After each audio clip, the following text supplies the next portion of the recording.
Hello नमस्कार सगळ्यांचं. तर आजच्या माझ्या नवीन व्हिडिओमध्ये तुम्हाला सगळ्यांचं खूप खूप स्वागत आहे. तर आजचा विषय असा आहे जे की 10तले 5-6 जण नक्कीच असतात की ज्यांना खूप जास्त राग येत असतो. ओके, त्यातलीच मी पण होते. मलाही प्रचंड राग यायचा. म्हणजे एखादी गोष्ट माझ्या मनाविरुद्ध घडली किंवा समोरच्यांनी खूप काहीतरी बोललं मला किंवा बऱ्याच बऱ्याच गोष्टी असतात ज्या म्हणजे चुकीच्या सुद्धा घडतात आपल्यासोबत, तेव्हा खूप जास्त राग येणं. आणि जेव्हा खूप जास्त राग येतो तेव्हा आपल्याला कळत नाही आपण काय विचार करतो किंवा मग काय करतो स्वतःचं. ओके, सो राग आल्यामुळं एकतर आपलं कंट्रोल राहत नाही स्वतःवरती आणि आपण भलत्याच गोष्टी करायला लागतो किंवा भलतंच आपल्या तोंडातून काहीतरी निघून जातं जे की आपल्याला म्हणजे नसतंही आपल्या मनात, पण त्या टायमिंगला ती वेळ आपल्या हातात नसते. सो ज्या ज्या कोणांना राग येतो त्यांच्यासाठी हा खूप महत्त्वाचा व्हिडिओ आहे.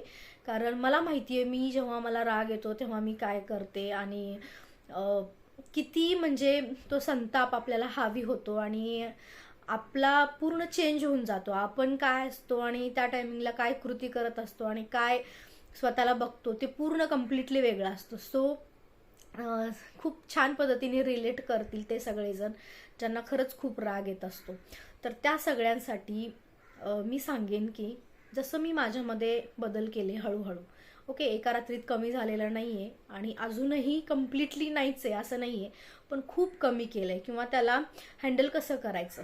ओके, त्या सगळ्या गोष्टी मी शिकल्यात आणि त्यामुळे मला असं वाटलं की हा छोटासा जो राग 2 अक्षरांचा जो शब्द आहे, पण ह्याचा परिणाम फार डेंजर असतो. त्यामुळे मला असं वाटलं की तुमच्या सगळ्यांसोबत शेअर करावं.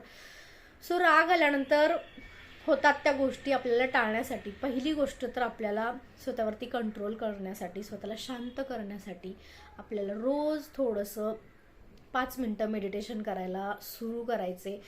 ज्यांना म्हणजे मला सुद्धा हे मेडिटेशन ह्या सगळ्या गोष्टी आधी आवडत नसायच्या. भलेही त्याचे फायदे कितीही छान आहेत, सगळं माहीत असलं तरीही, सगळं कळत असलं तरीही कधी वळलं नव्हतं. पण जेव्हा गोष्टी आपल्यावर हावी होऊन आपण काहीतरी वेगळ्या मार्गाला जाण्यापेक्षा हे सगळं आपण ॲक्सेप्ट केलेलं आणि करायला सुरू केलेलं कधीही चांगलं. सो तुम्ही रोज थोडा वेळ ध्यान करायला शिका. हळूहळू करायचे. ते कसं करायचे, काय करायचं ते पुढच्या येणाऱ्या व्हिडिओमध्ये मी तुम्हाला सांगेन. त्यानंतर दुसरी गोष्ट, जर्नलिंग करायला शिका. म्हणजे रागात जे काही बडबड करतो आपण ते सरळ कागद, पेन किंवा वहीवर लिहून काढा आणि त्या पेजला नंतर फाडून टाका, त्याला जाळून टाका, काय करायचं ते करा. पण आधी मनातला गोंधळ कागदावरती उतरवायचा.